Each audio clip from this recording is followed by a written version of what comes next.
Merci. Une politique agricole qui investit, oui, pour quelques-uns, au détriment de la majorité. Alors soyons clairs, il ne s'agit pas ici d'un rapport, mais d'un énième plan de communication, comme si les magazines, les lettres aux agriculteurs et agricultrices ne vous suffisaient pas. Il faut maintenant prendre cet hémicycle comme un instrument de votre propagande démagogue. Alors parlons communication, puisqu'il s'agit de communication. Ça c'est sûr, vous êtes toujours les premiers sur la ligne de départ pour montrer qu'on est les meilleurs. Le plus gros budget agricole, la plus grosse dotation de France. Au concours du masculinisme régional, vous obtiendrez très certainement, messieurs, une bonne récompense.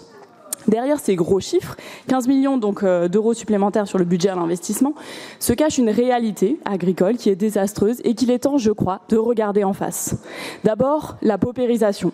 Les exploitants et les exploitantes agricoles de la région Auvergne-Rhône-Alpes sont les plus pauvres de France. La réalité, c'est aussi une hémorragie du nombre d'agriculteurs et d'agricultrices, de situations d'endettement qui minent les perspectives d'avenir. La réalité, ce sont des entreprises agroalimentaires qui ont augmenté leurs marges et en face, des millions de personnes qui dépendent de l'aide alimentaire et un droit à l'alimentation qui est bafoué.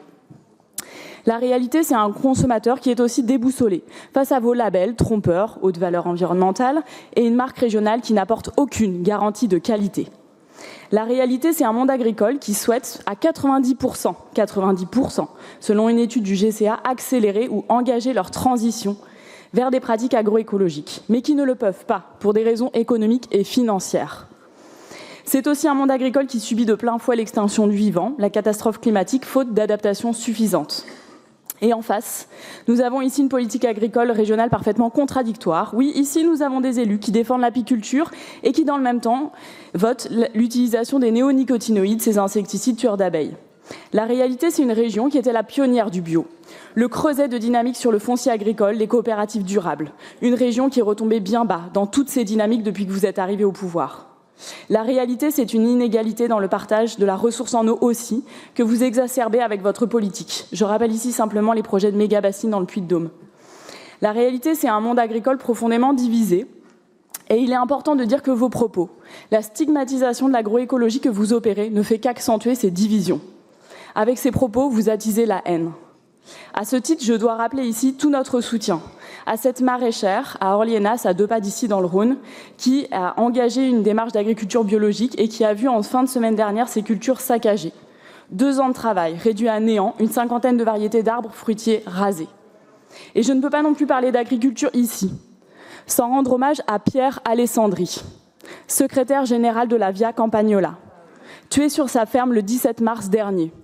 Il s'était levé contre le déclassement des terres agricoles au profit de projets immobiliers et les pratiques mafieuses dans le versement des aides de la politique agricole commune. Le silence assourdissant qui entoure ce crime est inacceptable. Son assassinat porte une atteinte profonde au monde agricole et nous devons le dénoncer de manière unanime. Face à ces violences, face à ce crime, nous ne baisserons pas les bras. Monsieur Ferrand, vous regrettiez il y a peu qu'une grande partie de votre famille n'ait pas souhaité faire perdurer le modèle agricole que vous avez porté. Et je comprends votre désarroi. Mais nous ne laisserons pas le défaitisme nous envahir. Il y a aujourd'hui une agriculture rémunératrice qui contribue à la transition écologique, qui cherche à s'adapter au mieux, préserve le vivant, prend soin de nos territoires, de nos ressources et qui donne envie à des nouvelles générations de s'installer. Nous, écologistes, nous sommes aux côtés de cette agriculture parce que oui, quand vous soutenez les projets d'artificialisation des surfaces agricoles pour des routes, des zones d'activité, nous préservons les terres fertiles. Plus de 10 000 hectares préservés sur la métropole de Lyon. Quand vous échouez à appliquer la loi Egalim dans les lycées, la ville de Lyon atteint plus de 50% de bio dans les cantines. Quand vous refusez les initiatives de nouvelles solidarités alimentaires, nous les soutenons. À Lyon, Grenoble, Dieu le fit.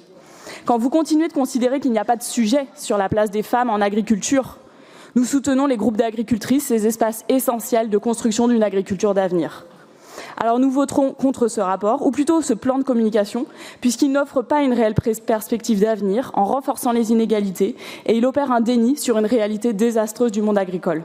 Nous ne baisserons pas les bras, nous refusons d'attiser la haine, nous continuerons d'affirmer qu'il existe aujourd'hui une agriculture rémunératrice, une agriculture porteuse de sens. C'est cette agriculture qui donne aujourd'hui espoir aux nouvelles générations dont nous avons tant besoin pour rejoindre le monde agricole. Je vous remercie.